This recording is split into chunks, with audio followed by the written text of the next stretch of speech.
Tra 7 giorni l'avvio ufficiale dell'anno scolastico, oggi vertice tra regione, pediatri e medici di famiglia, obiettivo fornire test rapidi e tamponi per gestire al meglio gli eventuali casi di positività. Intanto, come annunciato, Vo ha iniziato l'anno scolastico in anticipo per prepararsi all'arrivo di Mattarella lunedì prossimo, stamane al via le materne, domani le elementari. Sono buone le condizioni del candidato del centrosinistra dopo il malore di ieri durante una diretta Facebook. Zaia, massima solidarietà a condannare gli hater che lo hanno attaccato sui social.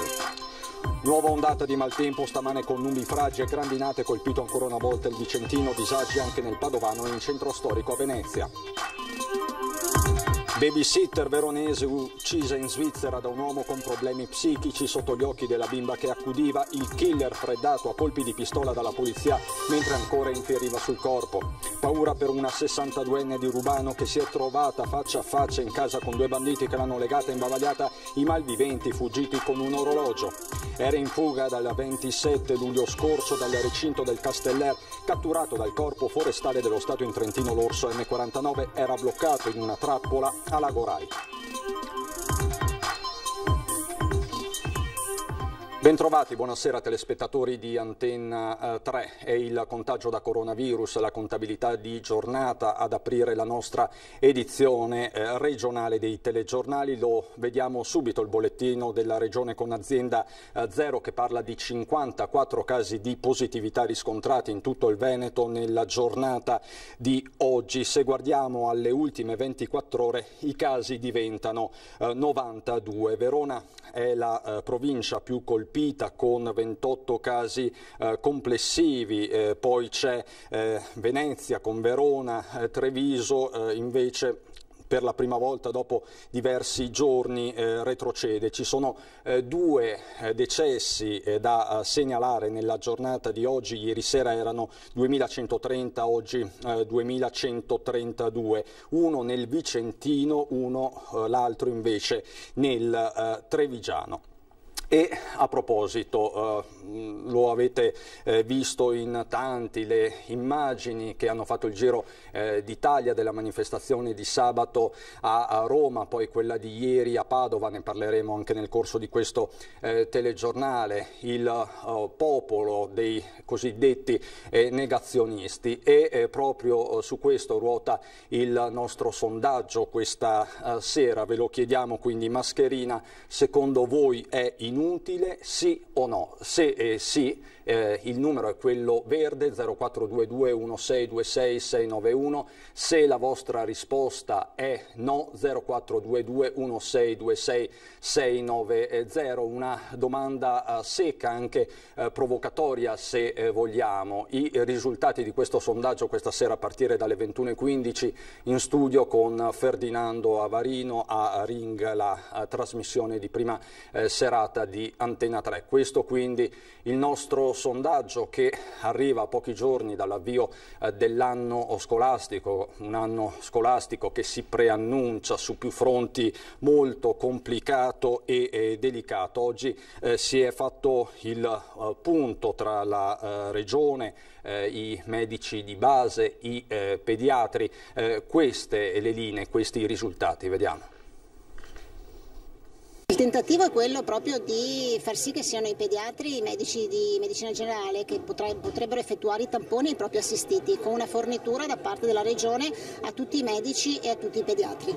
Test rapidi a medici di base e pediatri di libera scelta. È la carta che proverà a giocare la regione in vista del ritorno a scuola di bambini e ragazzi. Il dubbio maggiore resta la gestione di eventuali casi sospetti, un bambino che in classe presenti febbre. L'obiettivo dichiarato è quello di far tornare tutti a scuola dopo più di 6 mesi di chiusura.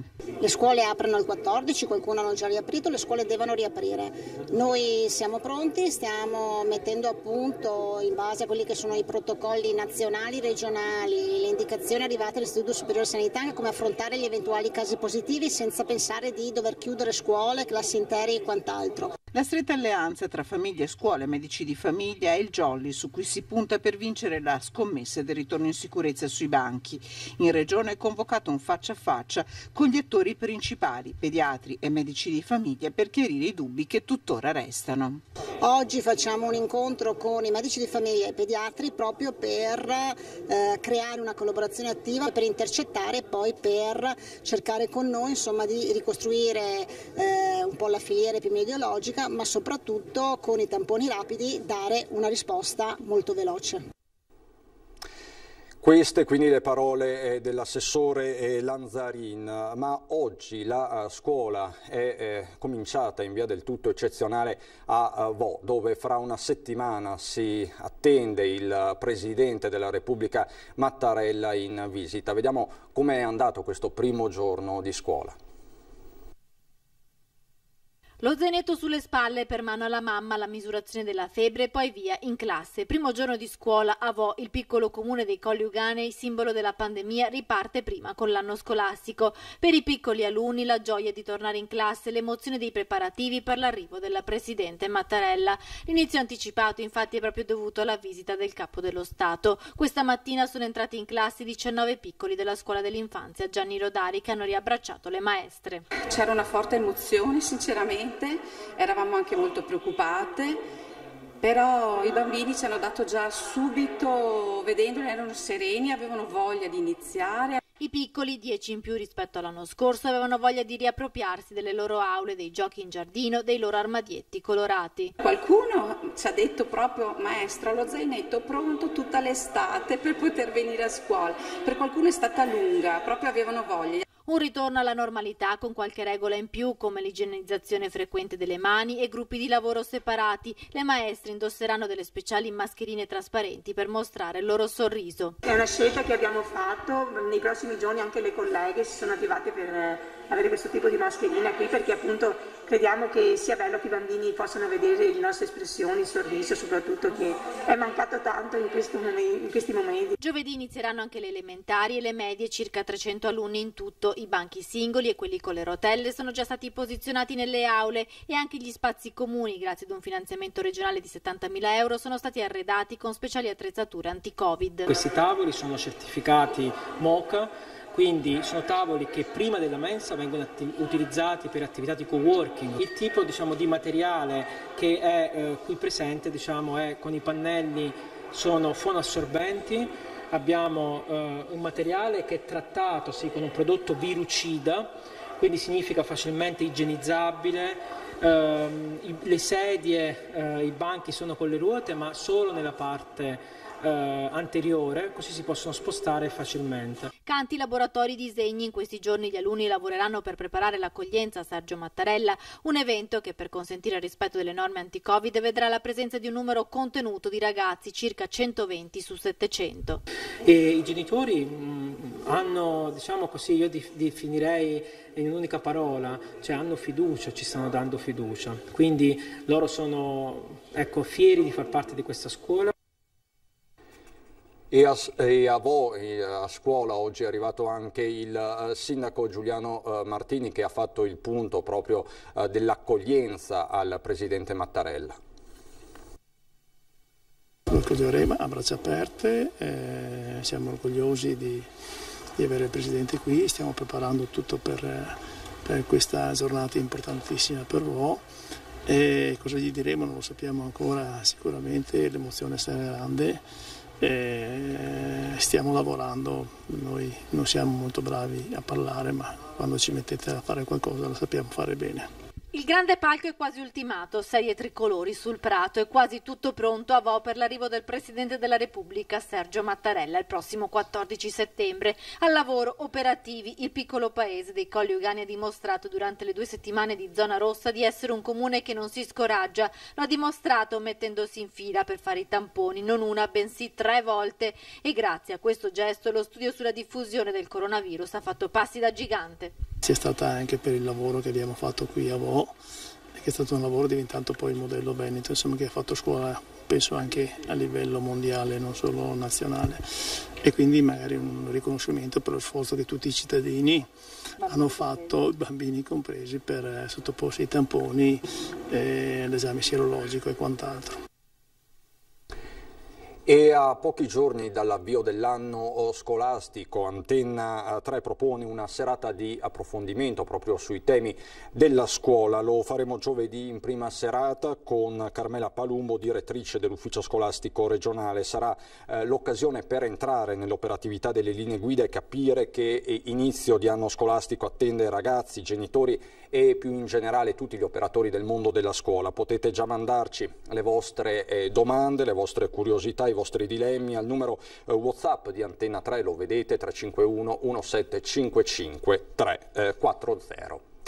Parliamo adesso delle condizioni di salute di Arturo Lorenzoni. Ieri il malore in diretta Facebook che ha sollevato grande preoccupazione e non solo, come vedremo oggi, in tanti hanno voluto dimostrare la loro solidarietà.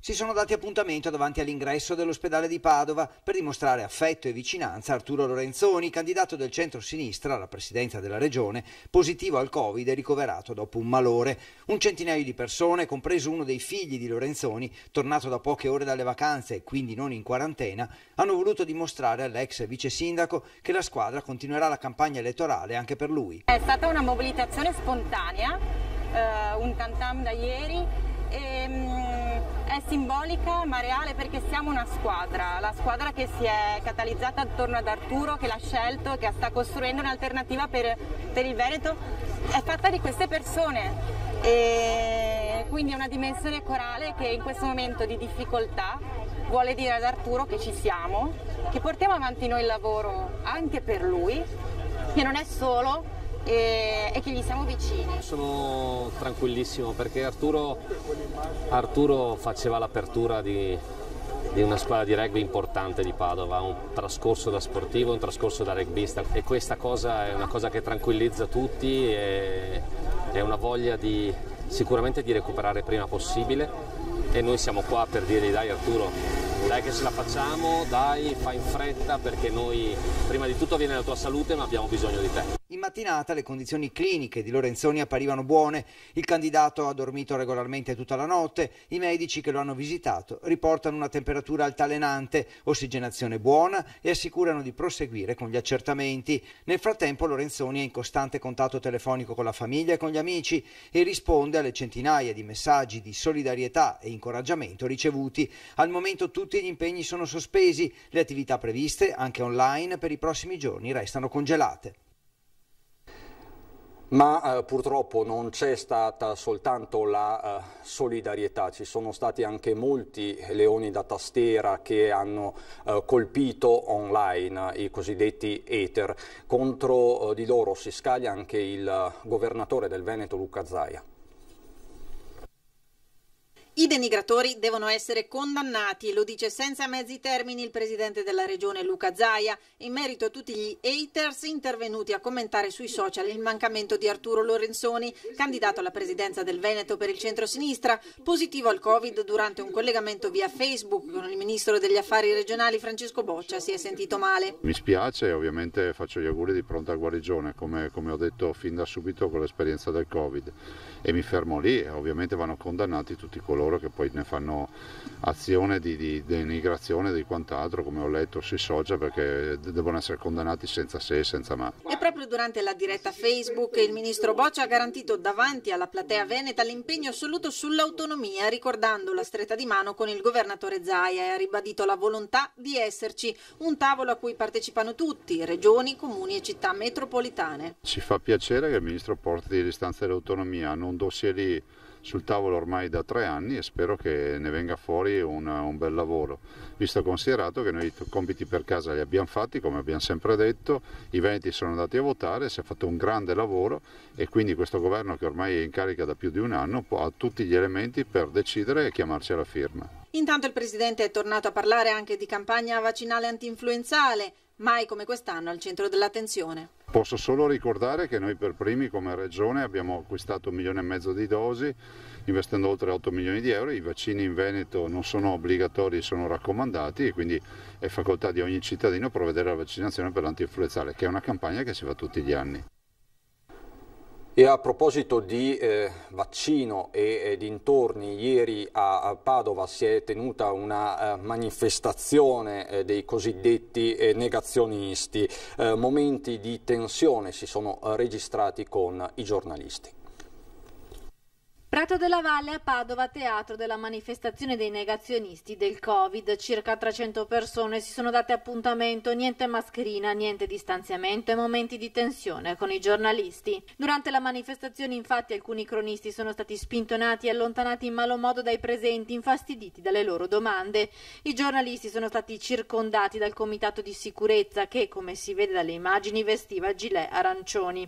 In Prato della Valle i negazionisti sventolavano le bandiere Novax del Movimento 3V, che alle prossime regionali in Veneto presenta un candidato presidente, Paolo Girotto. Per tutto il pomeriggio hanno scandito slogan contro il governo che, a loro dire, imponendo l'uso della mascherina limita le loro libertà. Secondo i negazionisti, inoltre, il Covid è solo una grande bugia usata dai poteri forti.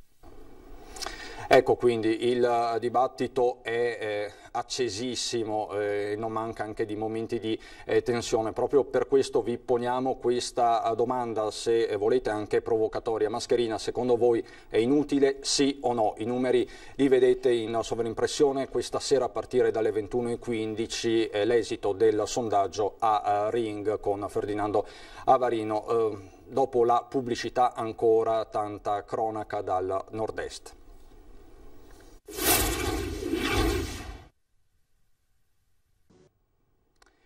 Di nuovo in diretta per parlare di un gravissimo fatto di cronaca, protagonista una babysitter veronese che si trovava per lavoro in Svizzera. Una città sotto shock. Oppiano nel veronese piange Teresa Scavelli, uccisa barbaramente da un uomo che ha fatto irruzione in casa in Svizzera dove lavorava come babysitter. La donna, 46 anni, è stata colpita ripetutamente con un corpo contundente mentre tentava di difendere la bimba che aveva in custodia e la mamma della piccola. L'aggressore, svizzero, non si è fermato nemmeno all'arrivo della polizia. L'uomo, che soffriva di problemi psichici, ha continuato ad accanirsi sulla 46enne veronese ormai priva di vita. La polizia, per fermare l'aggressore, ha dovuto sparargli, uccidendolo sul colpo. Teresa era originaria della Calabria, ma veronese d'adozione, era sposata ed aveva 3 figli grandi. Aveva deciso di trasferirsi in Svizzera per problemi economici. Prima si occupava delle pulizie nell'ospedale di Bovolone, ma lo stipendio era diminuito. Così la decisione di trasferirsi in Svizzera, nel cantone di San Gallo, presso una famiglia dove faceva la babysitter alla piccola della coppia. L'aggressore, secondo la polizia, ha scelto l'abitazione a caso. La 46enne ha cercato di difendere la bambina e l'uomo si è accanito contro di lei. Oggi a Oppiano l'intero paese si è riunito per l'addio a Teresa, che lascia il marito e i 3 figli. A Rubano, nel Padovano, ora per una violenta rapina in casa. Sono venuti in casa e hanno legato e hanno guardato dappertutto, poi sono andati via, non hanno portato via niente di straordinario. Hanno preferito farlo e hanno chiamato il E ancora sotto shock Lorenzina Levorato. Sono passate appena 24 ore dalla violenta rapina subita. La donna, 62 anni, vive a Rubano in Viale Europa. Domenica mattina si è trovata faccia a faccia con 2 ladri entrati nella sua abitazione. I 2 malviventi hanno fatto irruzione dalla finestra, l'hanno immobilizzata, legandole un polso a una sedia e poi l'hanno imbavagliata. In pochi minuti hanno messo a soqquadro tutta la casa, frugando nelle stanze, poi sono scappati con solo un orologio. I malviventi erano incappucciati e non parlavano italiano. Molto probabilmente non pensavano di trovare la signora all'interno dell'abitazione, visto che tutte le finestre erano chiuse. Le indagini sono affidate ai carabinieri. Inizio settimana contrassegnato dal maltempo in molti posti del Veneto, Venezia centro storico, ma lo vedremo più tardi nel corso dell'edizione veneziana dei nostri telegiornali, ma anche il Vicentino. Questa è la situazione in particolare a Torri di Quartesolo. Il cielo torna a ringhiare sul Vicentino, nubi grigie che arrivano di notte nascoste dal buio col loro carico di cattivi presagi. Dopo le sferzate di vento e grandine di una settimana fa, oggi il maltempo esplode con piogge forti, intense, violente, torrenziali. Le zone più colpite sono due ville, Villa Verla e Torri di Quartesolo. I problemi maggiori li ha creati il fatto che i fossi di scolo si sono riempiti tutti quanti e non c'era possibilità di scaricare ulteriormente acqua. Attualmente abbiamo impegnato circa una ventina di volontari tra i comuni di Torri e anche Gruno Badese e anche altri comuni. E poi insomma i vigili del fuoco accorsi veramente? Certamente sì, anche i vigili del fuoco che sono intervenuti veramente in numero massiccio. Una raffica di chiamate raggiunge la centrale operativa dei Vigili del Fuoco. I pompieri e sirene spiegate entrano in azione. Ecco video e foto che documentano gli interventi effettuati. Immagini scioccanti che mostrano strade trasformate in fiumi, interi condomini immersi nell'acqua, isolati, scantinati allagati e poi alberi e piante piegati dal temporale, tagliate perché pericolose. Le criticità sono state due, in particolar modo una per una pianta che si è schiantata dal suolo a Monteberico e una seconda per una difficoltà nelle pompe, nell'espulsione dell'acqua nel sottopassaggio ai Martiri delle Foibe. Vicenza viene colpita marginalmente. Gli interventi dei Vigili del Fuoco si concentrano soprattutto a Torri di Quartesolo, dove viene convocato il centro operativo comunale ed entra in funzione immediatamente anche la protezione civile. Particolarmente colpite le zone del centro commerciale di via Firenze e via Bologna, ma anche via Zara e via Fiume, dove vivono molti soldati americani. Purtroppo noi abbiamo moltissimi scantinati allagati e anche macchine che sono rimaste sott'acqua. Quindi i danni sono importanti. Io credo che possano ricorrere le condizioni per chiedere la dichiarazione di calamità naturale, perché proprio effettivamente i danni sono importanti. E una bomba d'acqua si è registrata sempre questa mattina a Mestrino, al confine tra le province di Padova e Vicenza, cantine e garage allagati, strade sott'acqua, auto bloccate nei sottopassaggi. Queste le immagini per l'appunto che arrivano da Mestrino.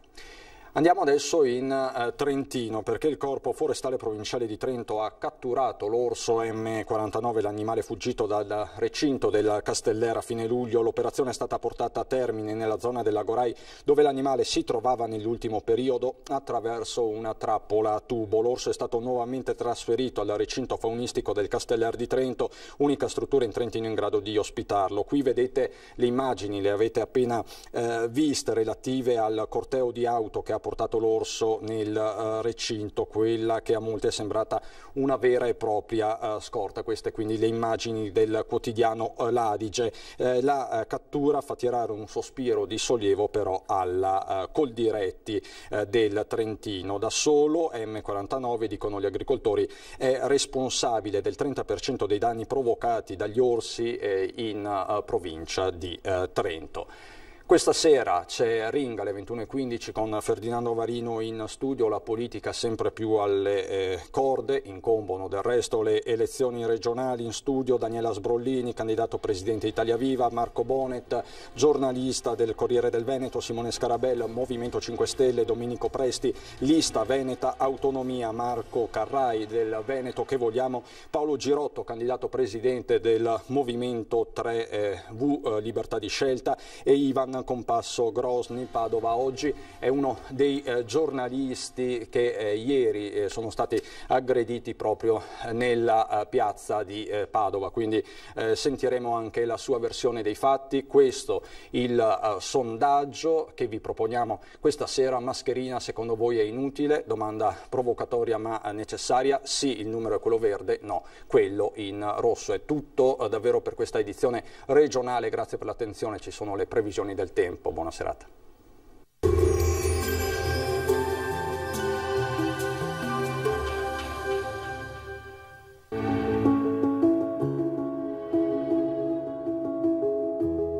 Ad accogliervi sarà Conegliano. Bentrovati al meteo. L'area di bassa pressione che ha toccato il nostro territorio si sposta verso le Baleari, permettendo così un deciso miglioramento del tempo. Il dettaglio di martedì 8 settembre. Sul Veneto prevale una circolazione leggermente anticiclonica, tornano perciò a prevalere le condizioni di stabilità con ampio soleggiamento su tutte le province e cielo sereno o al massimo velato, non sono attese piogge degne di nota.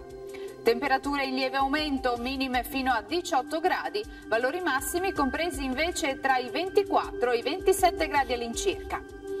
Ci spostiamo ora sul Friuli Venezia Giulia, dove avremo più o meno la stessa situazione, con sole prevalente, tempo asciutto e stabile con cielo sgombro da nubi. Temperature minime tra 15 e 18 gradi, massime sui 26 gradi all'incirca.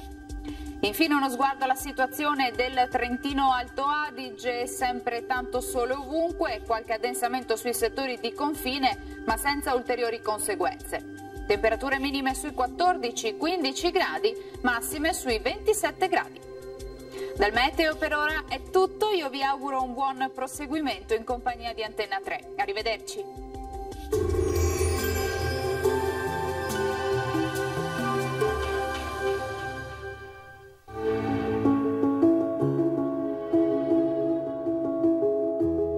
Ad accogliervi sarà Conegliano.